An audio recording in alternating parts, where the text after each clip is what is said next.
Histoire, histoire, histoire. Salut, c'est encore moi, votre bien-aimé Sénat, et je suis encore de retour aujourd'hui. Je suis là encore pour une nouvelle histoire. C'est normal que je suis là, c'est pour les histoires. De belles histoires à vous raconter. Et aujourd'hui, le titre que j'ai donné à cette histoire aujourd'hui, c'est la fin des envieux. C'est-à-dire, ceux qui sont envieux, ce qui les arrive à la fin. Je vais vous raconter cette histoire et vous allez comprendre. Sans plus tarder, nous allons commencer.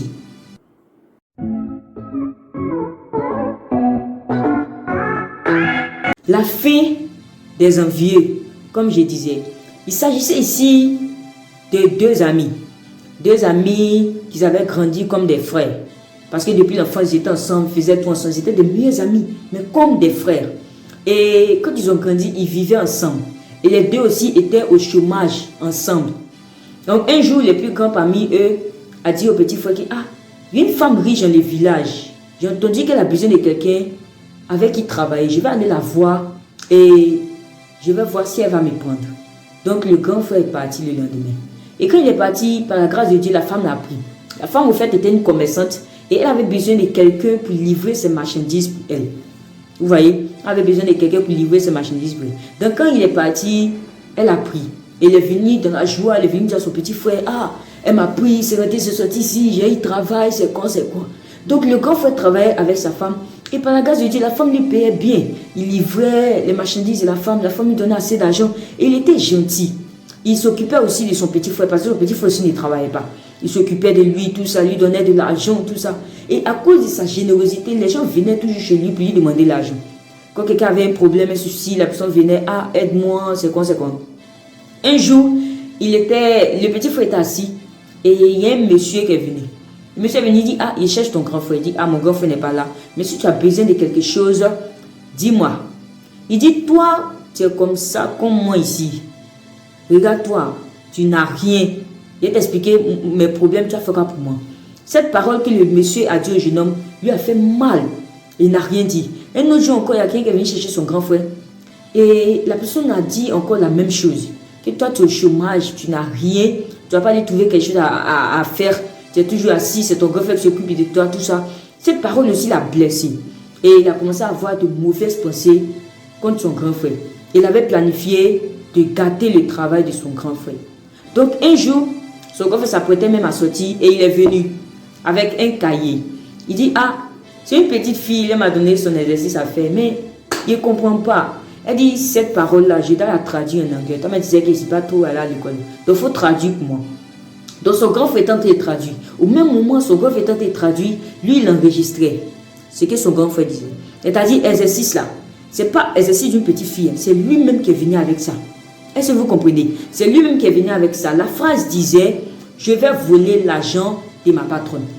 Vous voyez, il a écrit en langue locale et il a demandé à ce que son grand frère traduise. Parce que lui, selon lui, lui ne peut pas traduire. Donc au même moment, son grand frère tente de traduire, je vais voler l'argent de ma patronne. Il a enregistré, met dans son téléphone. Le lendemain, il est parti, là où son grand frère travaille, aller voir la patronne de son grand frère. Il a dit, madame, je ne vous connais pas, mais mon grand frère planifie les choses contre vous, donc je suis venu vous dire. Elle dit quoi? Il dit, il a décidé de voler ton argent, il a planifié de voler ton argent. Elle dit non. Les jeunes que je connais là, avec qui il travaille là, non, il ne peut pas faire ça. Il dit si. Elle dit non.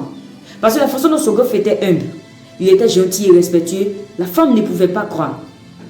Il dit ok, j'ai des preuves. Elle dit ok, montre-moi. Et il enlève son téléphone, il fait écouter la note vocale que son grand frère a dit à sa patronne. Je vais voler l'argent de ma patronne. Point. Qu'elle a entendu ça, elle a cru en même temps. Mais c'était vous-même. Elle a cru. Le lendemain, quand le jeune homme est venu au travail, elle dit actuellement, le travail ne marche pas. Pas assez de marchandises. Donc, va rester à la maison.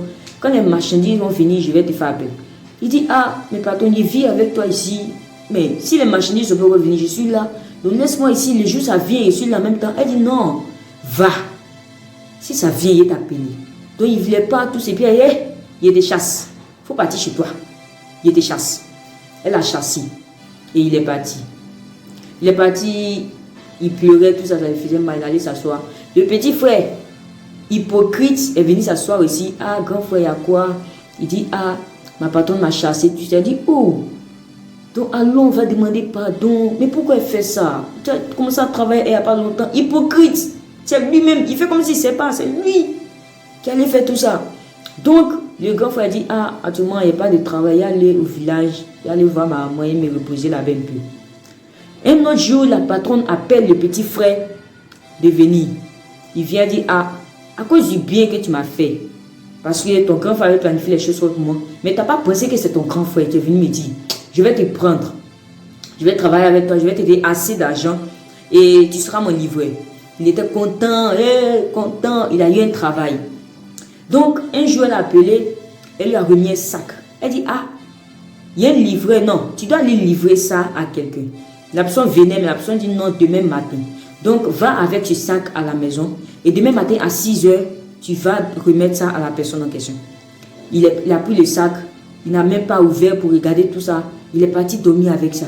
Le lendemain, il a pris le sac, il partait, livrer le sac à la personne. Et il y avait 2 policiers qui étaient cachés là, qui l'attendaient. Dès qu'il est passé, les policiers l'ont attrapé. Les policiers là l'ont attrapé. Il dit, ah, ma patronne m'a envoyé pour livrer ce sac à quelqu'un. Mais pourquoi vous m'attrapez? Le policier ouvre dans le sac. C'est drogue qui est dans le sac là. Il commence à trembler. Il dit, non, je travaille avec ma patronne, c'est pas pour moi. Les policiers disent, ah, c'est pas pour toi, ok, allons, tu vas nous monter ta patronne. Il va là où sa patronne habite. Il frappe à la porte. C'est une autre fille qui ouvre la porte. On cherche telle personne, telle personne, telle personne. Elle dit, ah, au fait, la personne vivait ici, mais la personne louait la maison. Son heure est arrivée, donc la personne est partie. Il dit, non, ma patronne elle était là hier, il était ici, ma patronne était là, mais pourquoi vous allez dire elle n'est pas là? C'est ici, elle habite. La fille en question dit, je dis, la maison n'est pas pour ta patronne. Elle est venue louer. Son heure est arrivée. Donc elle est partie. Donc ta patronne te dit là, va la chercher ailleurs parce qu'elle n'est plus ici. Et ils n'ont pas trouvé la patronne. Ils ont attrapé le petit. Ils sont partis avec lui. La fin des envieux, comme je disais. Le conseil que je voulais vous donner, c'est de ne pas être envieux. Le petit frère a été envieux. Il a envié son grand frère parce que son grand frère travaillait. Mais il ne sait pas que ce qu'il faisait là allait sauver son grand frère. Dieu est passé par le petit frère envieux même pour sauver le grand frère. Imaginons si le grand frère, lorsque sa patronne lui a dit, ah va, et puis il ne voulait pas accepter tout ça, il voulait forcément travailler. Imaginons ce qui allait lui arriver. C'est lui-même qui allait être attrapé, mais Dieu voulait le sauver. Donc Dieu est passé par le petit frère. Il est envieux, non? Donc Dieu est passé par lui. Il pense qu'il est en train de faire du mal à son grand frère. Mais il ne savait pas qu'il était en train de le sauver comme ça de quelque chose. Voici lui sa fin, il se retrouve en prison. Ne soyons pas envieux. Si nous voyons que quelqu'un a un travail et que nous n'avons pas de travail, c'est parce que notre temps n'est pas encore arrivé.